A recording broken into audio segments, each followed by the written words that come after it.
this obligation and there's that obligation. And you have to command and you have to forbid the evil and you have to engage in purifying yourself. And you have to pray and you have to perform jihad.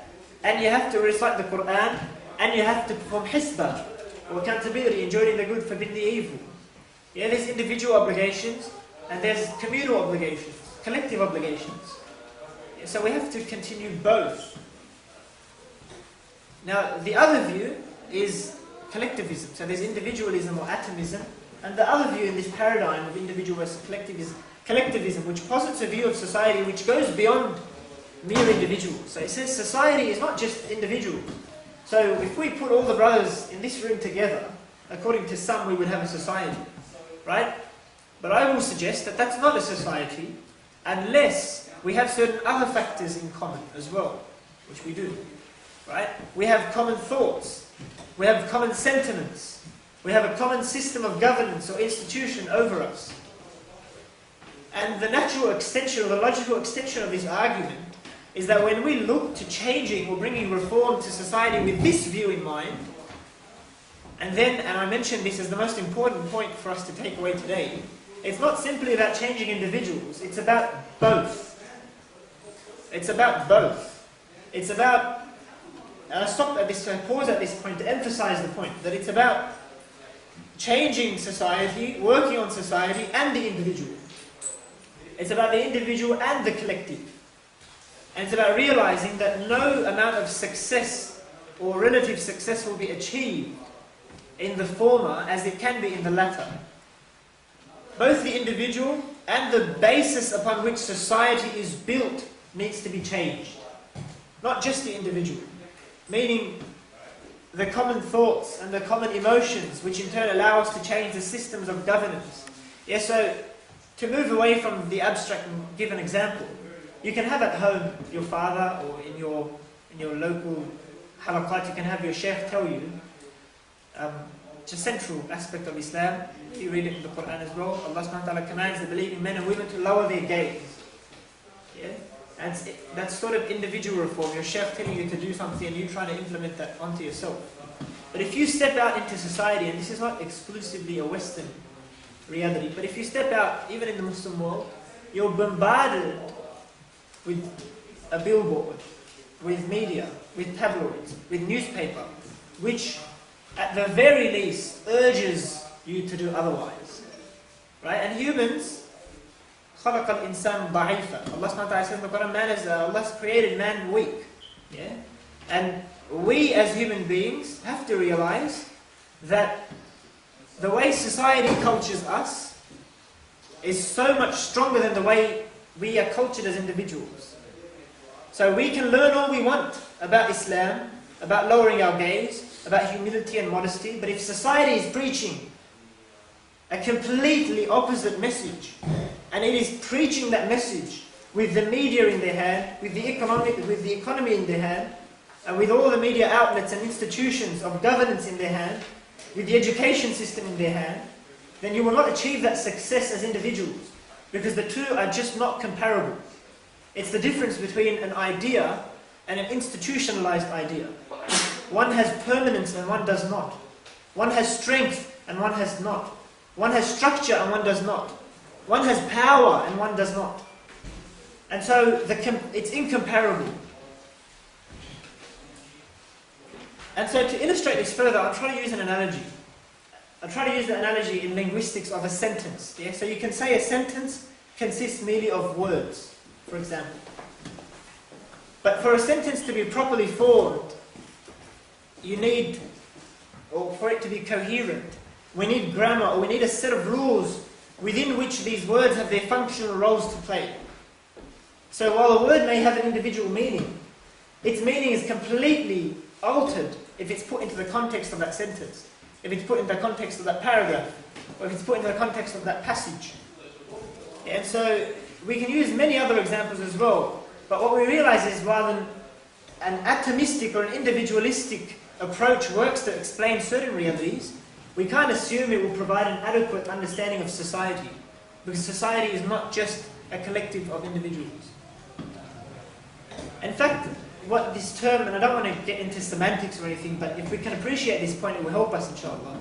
This denial of the existence of society is what we term reductionism.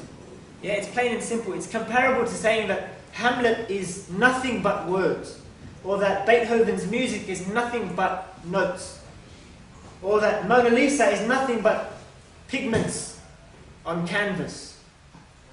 But this is not an accurate reality. Or for instance, saying that a brain is nothing but cells and electrochemical events. Yeah, because this sort of reductionism commits the logical fallacy of equating necessary conditions with sufficient causes. So I accept that without words, you don't have Hamlet. Yeah, and without notes, you don't have Beethoven's Ninth Symphony. Or without the example of, without pixels and without pigments, you don't have Mona Lisa. But so is the case with society. That there is a collective of individuals, but what makes them a society is a united law, a shared history, a set of institutions. Yeah, what unites a nation, for instance, is a common governance, or a constitution in place, or certain institutions in place. And again, I'll move away, forgive me, but I'll move away from the abstract and I'll try to use examples to illustrate this. That when I say Australian society is not just Australian people put together, it's something more. What do I mean by this? I mean that just like Muslims, we have our aqidah. Yeah, we believe in one Allah, we believe in Tawheed, we believe in accountability in the hereafter, we believe in the last messenger, we believe in the Quran as a final revelation, so on and so forth. We have our unique aqidah. So too do Australian, British, Western European people have an aqidah, yeah, to put it in that manner. They believe in a certain set of ideas. Yeah, they believe in secularism, separating religion from state. They believe in capitalism. They believe in liberalism and individual freedoms, freedom of belief, freedom of action, freedom of ownership. And these ideas are the basis upon which their society is built. These ideas are the basis upon which their societies are built. And it's the basis which defines Australia as a Western liberal country. And so when some people say, well, our iman is weak, and so we need to perfect ourselves first because we don't have what is required to bring about change, then this contradicts the reality of society. Because changing yourself as Brother Tariq, or changing yourself as Brother Arbab, or Hafil, or Hamza, will not bring change to society. Yeah, unless you manage to change every single individual in society. And that's not possible, given the comparison we gave before. That individual change in the face of the state power, state prowess, is nothing. It's incomparable.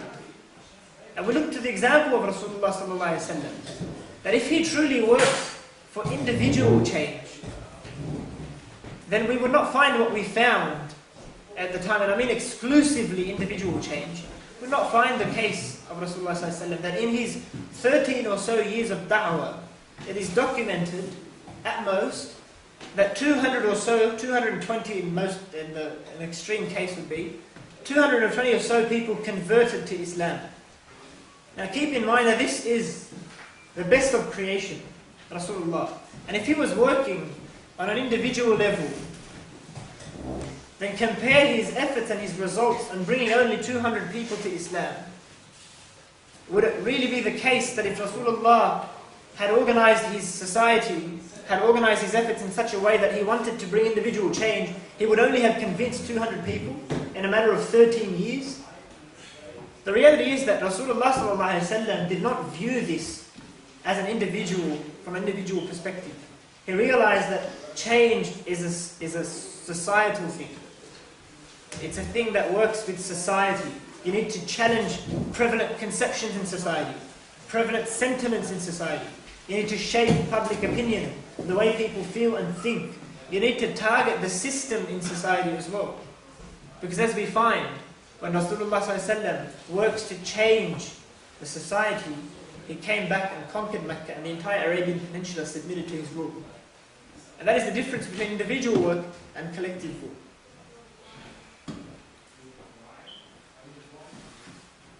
And in fact, I'd like to point out as well that there's a sort of paradox, or there's a sort of, it's a confusion on the part of those who say that we just have to work on individual reform. Because they don't understand what individual reform is if it relates purely to individual obligations. Because Allah subhanahu wa ta'ala has revealed the Quran, and the Quran has individual obligations, and it has collective obligations, as we mentioned before. You have to pray, but there has to be an element of commanding the good and forbidding the evil. Yeah? Individual and collective.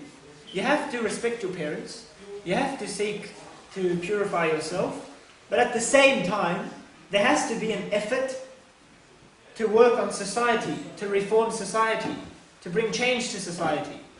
One cannot be placed as a precondition to another. So if you, any one of you, come across a brother or a group of people who don't appreciate the Islamic conception or perceptions of intergender relations, and you see them free mixing, for example, would you say to that brother, well look, or would you say to yourself, before I can seek to change his behavior, I have to teach him to purify himself. I have to teach him to question the basics and question his iman and tell him to pray and address his individual obligations. No, you would say, well there's this reality and there's that reality, and they both need to be addressed. And so when we say individual reform, let's put this in context, because the greatest objective in life is Ridwanullah. As we know, it's the pleasure of Allah. In fact, it's been placed in the Quran above achieving Jannah as well. That achieving the pleasure of Allah is the ultimate objective in our lives. And what this means, and what this translates to, is an adherence to everything that Allah subhanahu wa ta'ala has commanded, and to refrain from everything that He has prohibited. And that includes individual, and that includes collective. And one cannot be placed as a precondition to another. So in the individual level, fast, pray, learn the Quran, learn the Arabic language, respect our parents, obey our parents, and follow the example of moral excellence of Rasulullah sallallahu alaihi wasallam, who was the best of creation and the best of morals. But likewise, on the collective level, Allah subhanahu wa ta'ala has commanded the Muslims to perform jihad, for instance, to perform hisbah, enjoin the good, forbid the evil, to establish the khilafah, to implement the sharia in the Muslim lands. These are all obligations, but the reality we face is a skewed one at times, where there is an imbalance, not enough work on implementing change within society or the collective level. So it's that imbalance, brothers, that we seek to address today. And that genuinely is an imbalance. Because I don't think it's just myself, or it's just us brothers who realize that there's a skewed conception within some in the community, that we need to focus on ourselves to the exclusion of talking about politics, of talking about Sharia, of talking about implementation of Islam. That's a skewed reality that we face. And so that point needs to be hammered home, that when we talk about perfecting ourselves, what is perfecting ourselves? It's achieving the pleasure of Allah. It's fulfilling all of our obligations. It's not placing one as a condition to another. Allah subhanahu wa ta'ala mentions in the Quran, وَالْمُؤْمِنُونَ وَالْمُؤْمِنَاتِ بَعْضُهُمْ أَوْلِيَاءُ بَعْضٍ يأمرون بالمعروف وينهون عن المنكر ويقيمون الصلاة ويؤتون الزكاة ويطيعون الله ورسوله أولئك سيرحمهم الله إن الله عزيز حكيم. And the faithful men and the faithful women are friends to one another. They command that which is good and they forbid that which is evil. And they are consistent in prayer. And they pay their appointed alms. And they obey Allah and His Apostle. Unto these God will be merciful, He is mighty and wise. And so notice in this ayah how Allah subhanahu wa ta'ala places both as obligations. يَأْمُرُونَ بِالْمَعْرُوفِ وَيَنْهَوْنَ عَنِ الْمُنكَرِ. And that's followed immediately by the individual obligations, constant in prayer. They pay their alms. They obey Allah. There's no distinguishing between the two. There's no distinction between the two. So again, when some people say, well, we don't have what is required, then it's a strange view of reality. Because we have, and Muslims realize that we have more than just the numbers. We have the required resources. We have the required skill set. We have the intellectual capacity. We have the historical precedent. We have divine injunction. We have more than what is required of us. Our only problem with respect to this argument is individualism in philosophy and in